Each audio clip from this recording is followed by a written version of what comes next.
Hello, do we have Daniel?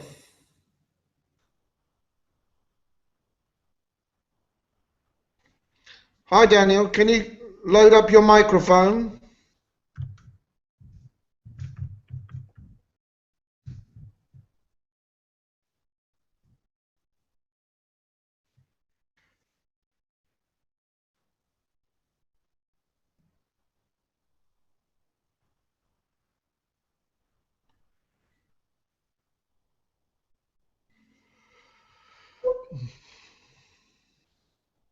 I can't hear you, no. You need to turn your microphone on or have the microphone as output. Then you can ask me a question.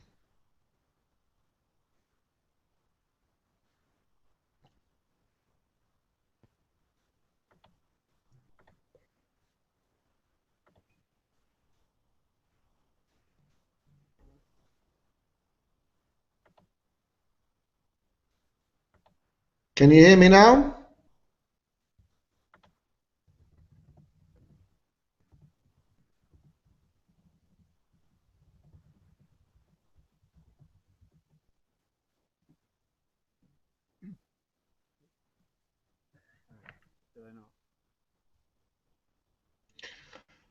Okay, how many of you are there, Daniel? Are you from a school? Can you hear me? If you like, you could put in your question from your school into the group chat, and I will introduce the question and your school. But it would be good if you could set up your microphone so that I can hear you. You need to go to sound preferences.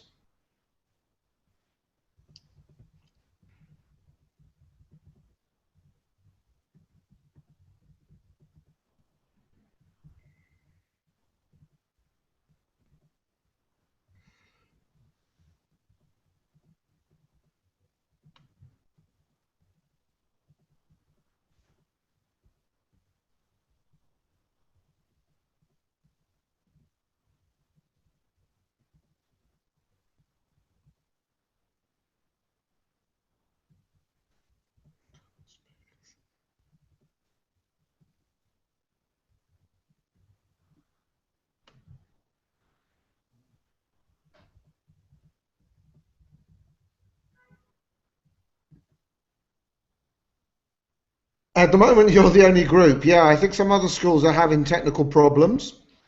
Um, you can use your internal mic, but you need to set it as both internal and output.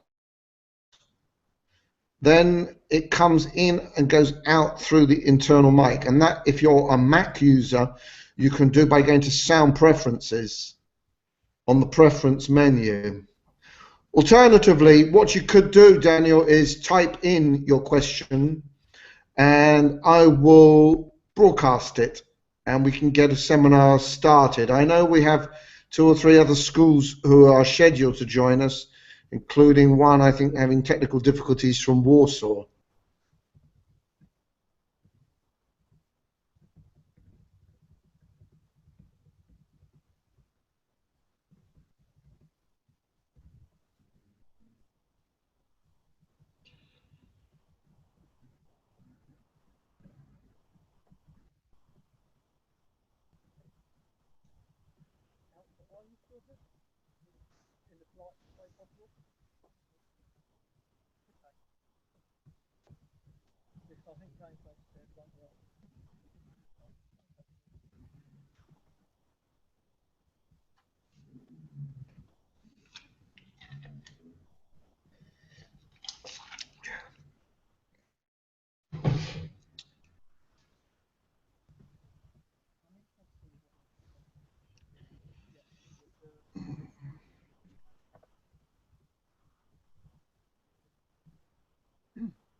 Okay, so from Latimer, we have the question, my students are currently studying the causes of the October Revolution. They would like to know what you think the most important impact of the First World War was in enabling the Bolsheviks to seize power.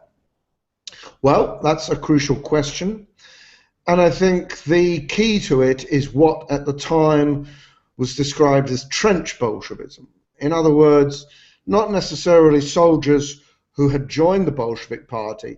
The party's organization wasn't well developed enough to recruit soldiers into the party organizations, but a general attitude that many of the officers used that term to describe as soldiers who obeyed the orders of their soldiers' committees, who used their soldiers' committees to resist the commands of the officers to launch a new offensive, who took the social revolution, if you like, the class divide, into the trenches to fight there against their own officers and command structures as much against the German enemy.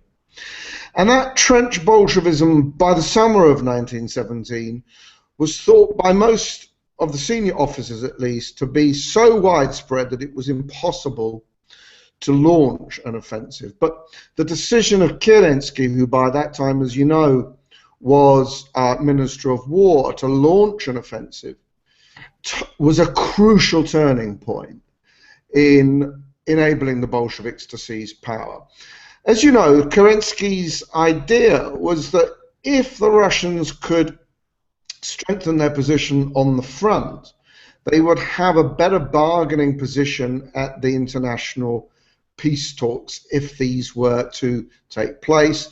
The Russian provisional government committed to its ideology of revolutionary defensism, i.e. to defend its borderlands, its revolution, but not to continue with imperialist war, could use that to bring the other powers, the belligerent powers, to negotiate some sort of peace.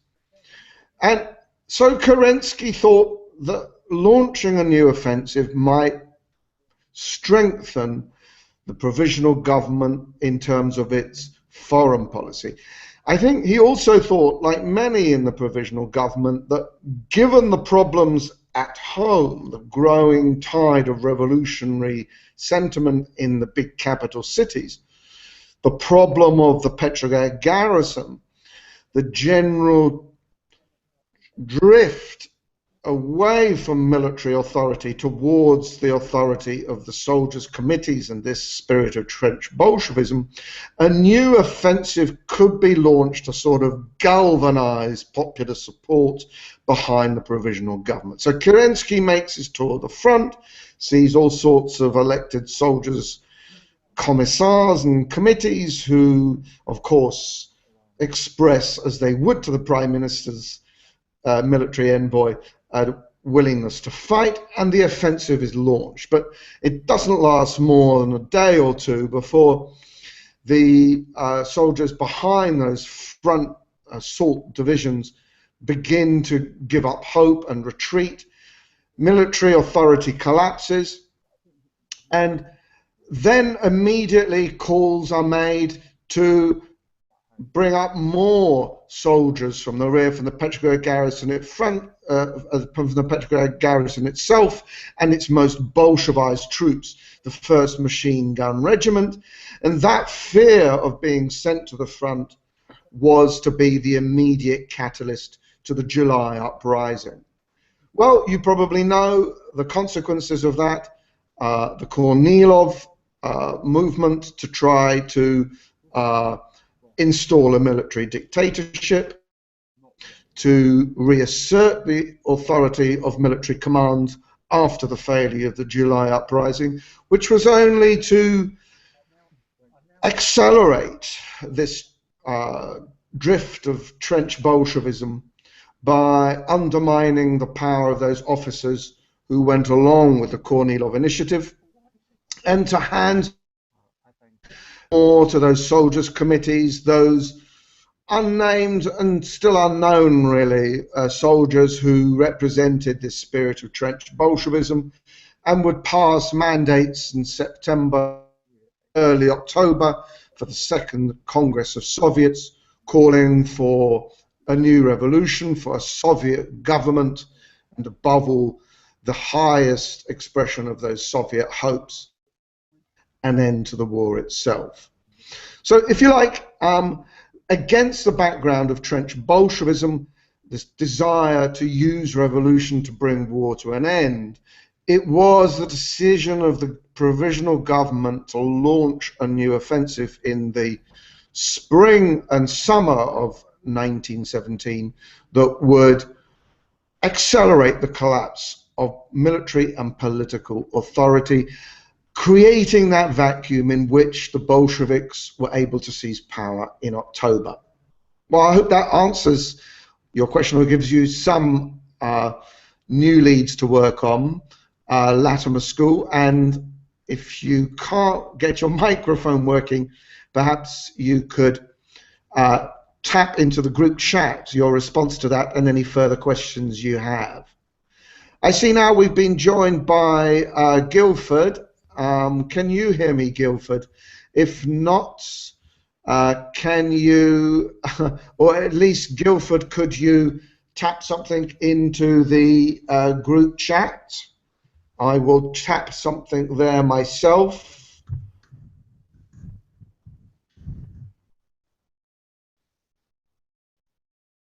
Guildford, I see your microphone is on mute. If you turned it on, you would be able to contribute to the seminar and ask a further question. Daniel, that's great. The response I've just put to your question will be on the website soon. It is now, as we speak, being recorded on YouTube. Do you have any further questions, Daniel, since I have you on group chat?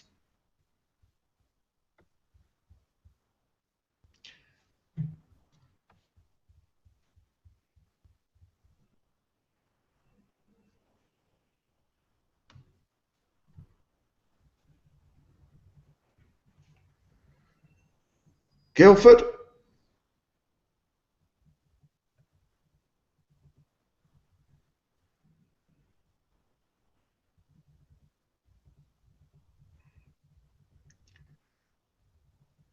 Hello, Guildford. Could you turn your microphone on? Send me a question.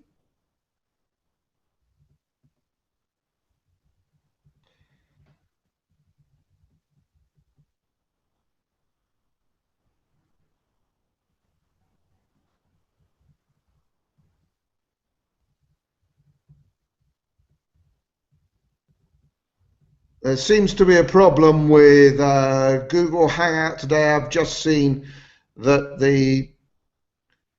Okay, we have another question from Latimer and teacher Daniel, who's asked, what do you think about the importance of Red Terror in the Bolshevik victory during the Civil War? Well, the Red Terror was obviously quite crucial to the victory of the Bolsheviks in the Civil War. It was an internal front, as the Bolsheviks called it, and that was crucial to the way in which the Bolsheviks used not just terror, but the Civil War itself to consolidate their power. So there are two wars going on. A civil war against the whites and the Allied intervention in Siberia, the north of Russia, the Baltic states, and above all, South Russia and Ukraine. But there was also, through this Red Terror, an internal war going on. And it was fought against anybody deemed an enemy of the revolution.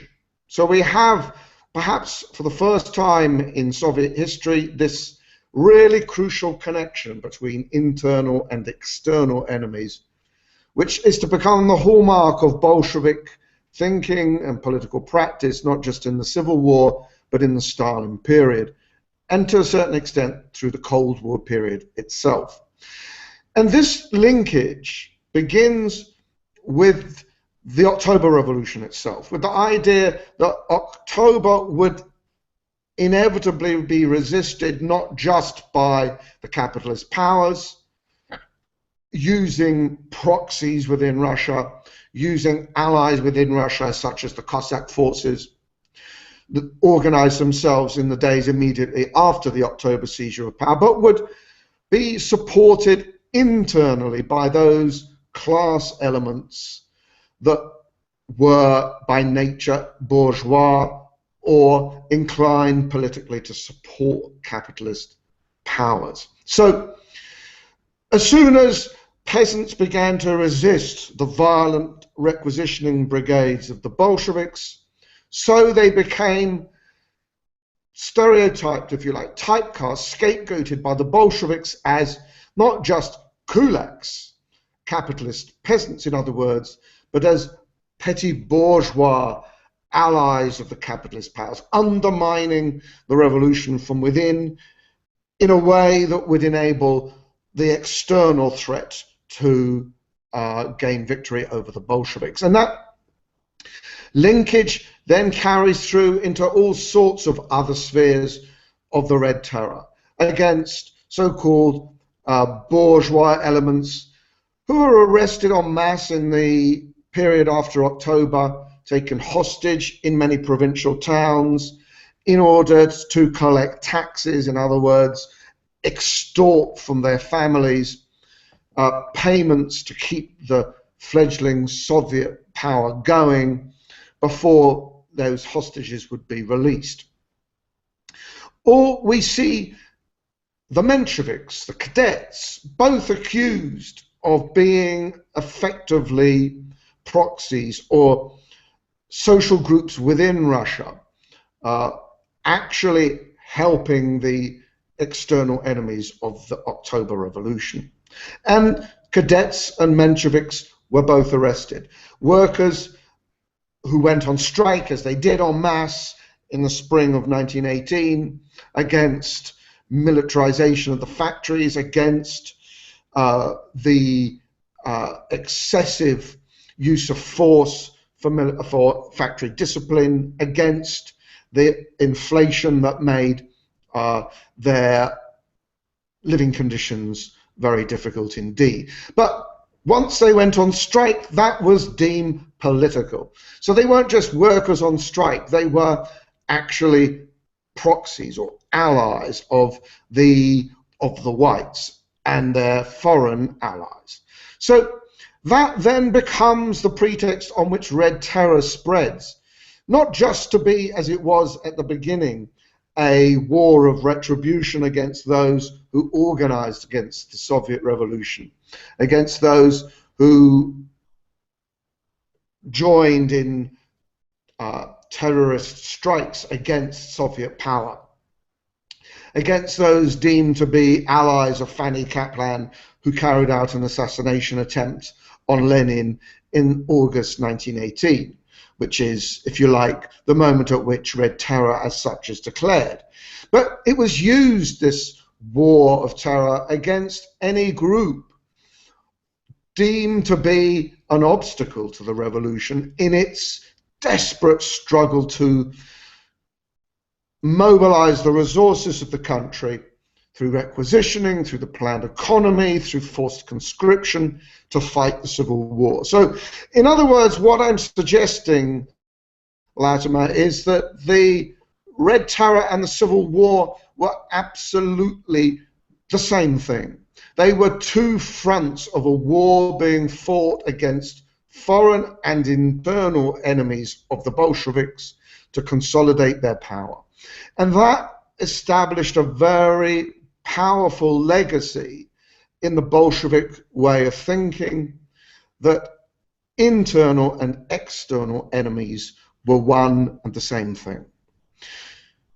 I hope that answers or gives you some ideas about how you might answer that question, Latimer. Does that help? I know you don't have your microphone, but maybe you could type your response or any further questions you have for Latimer School in the chat box. Guildford, do you have any more success in connecting your microphone, or can you hear me?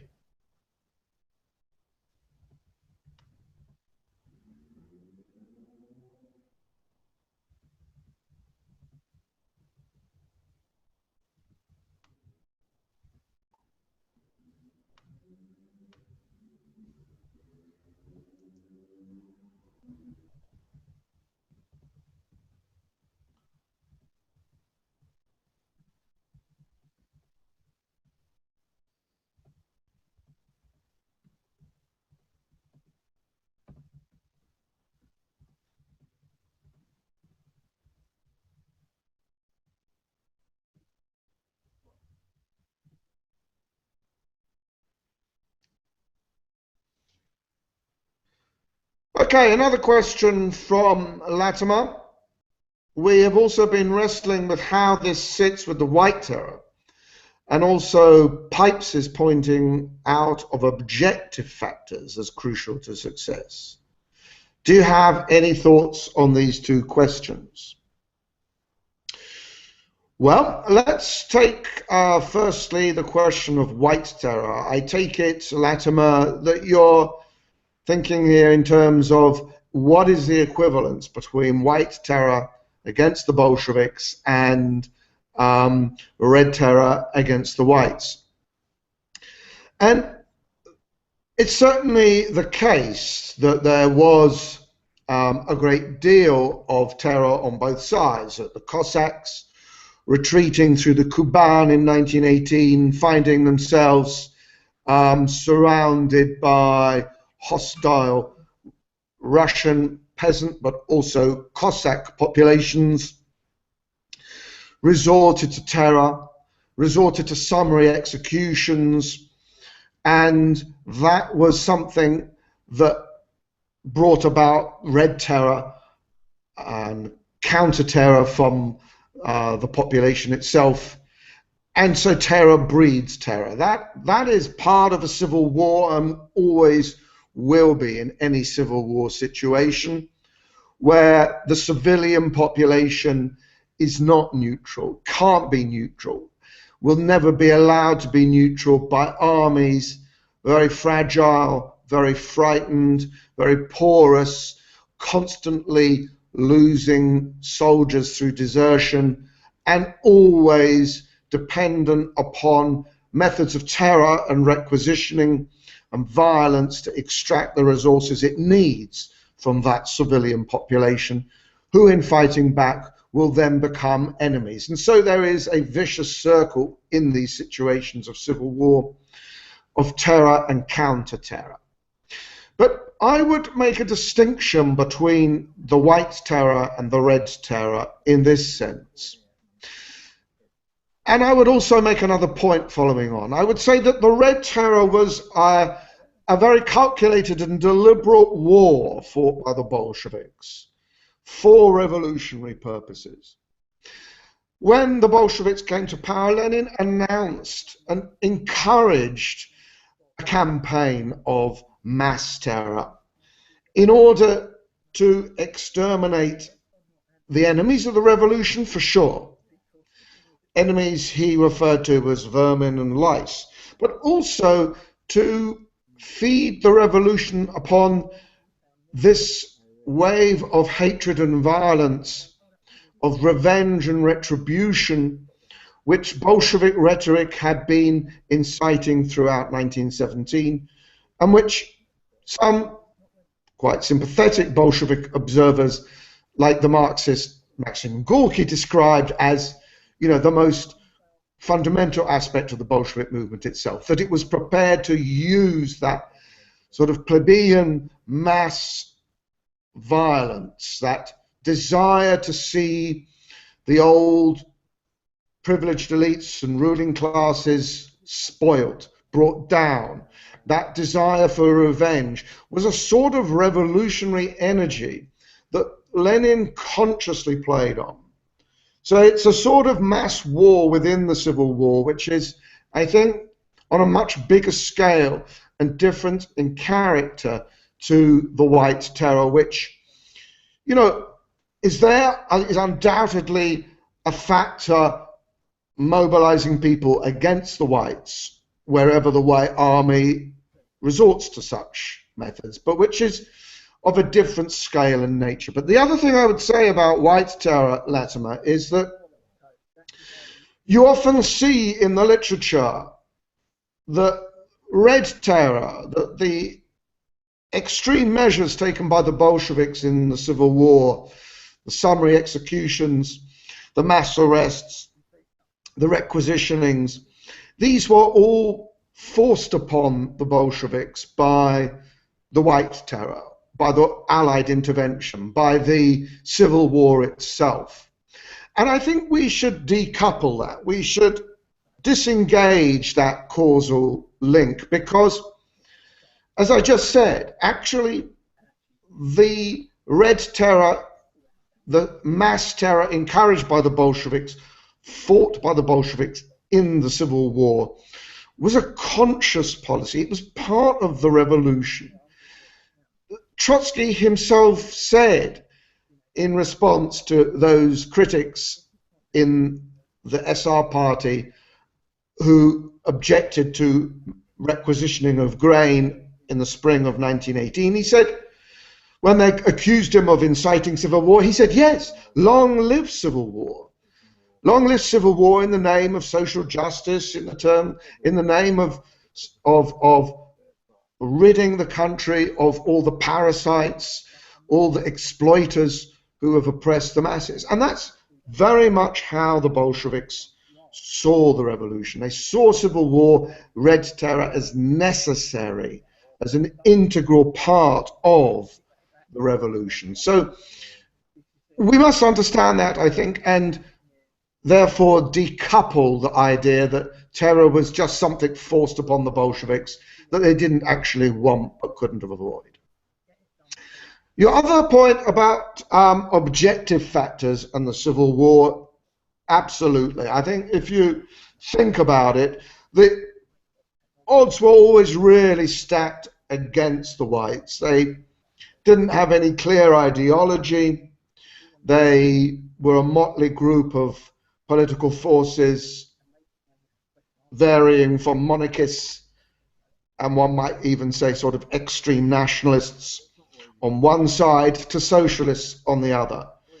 They had to fight on several fronts.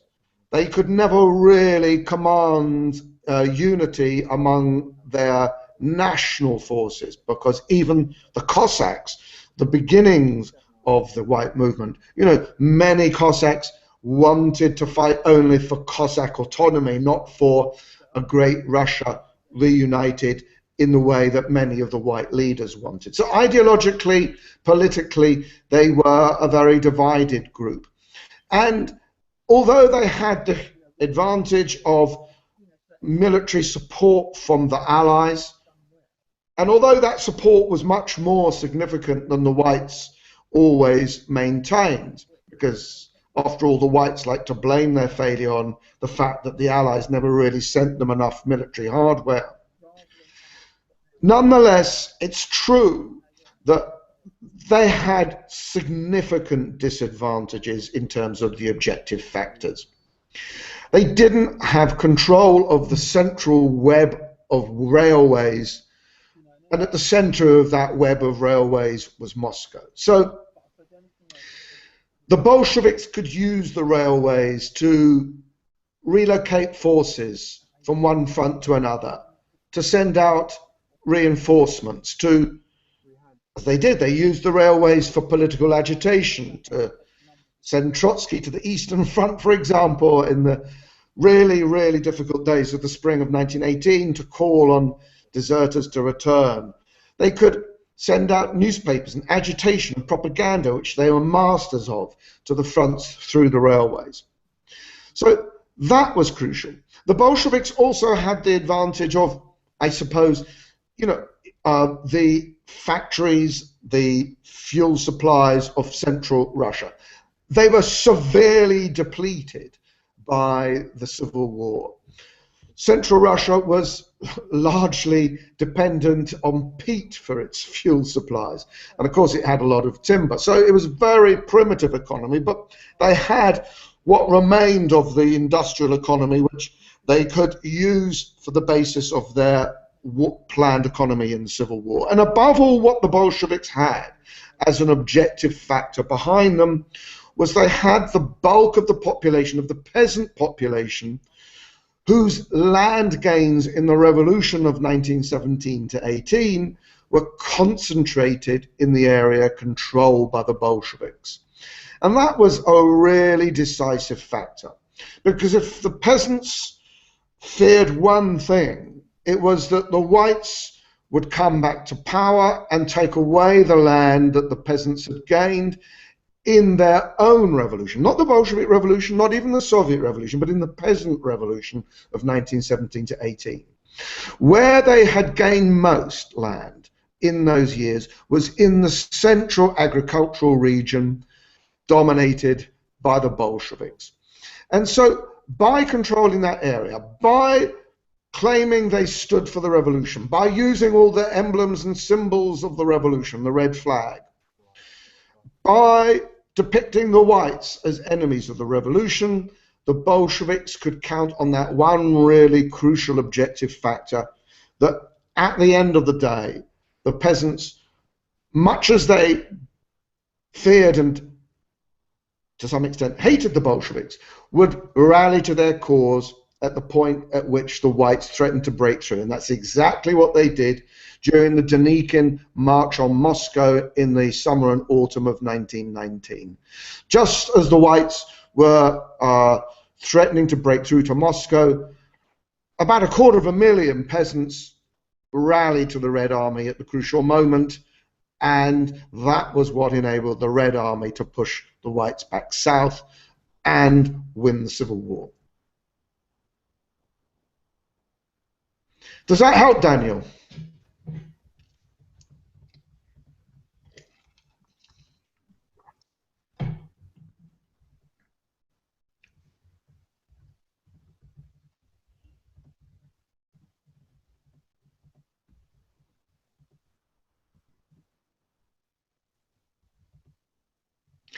Great, thanks, Daniel. I mean, we've had some technical problems today. I know 2 or 3 schools have been texting me saying they can't get through. So I will try this seminar again, and meanwhile, I will post what I can from the YouTube video of this seminar with Latimer on the website soon. Thanks for sticking it out. And I will email all subscribers about the rescheduling of this seminar. Good night.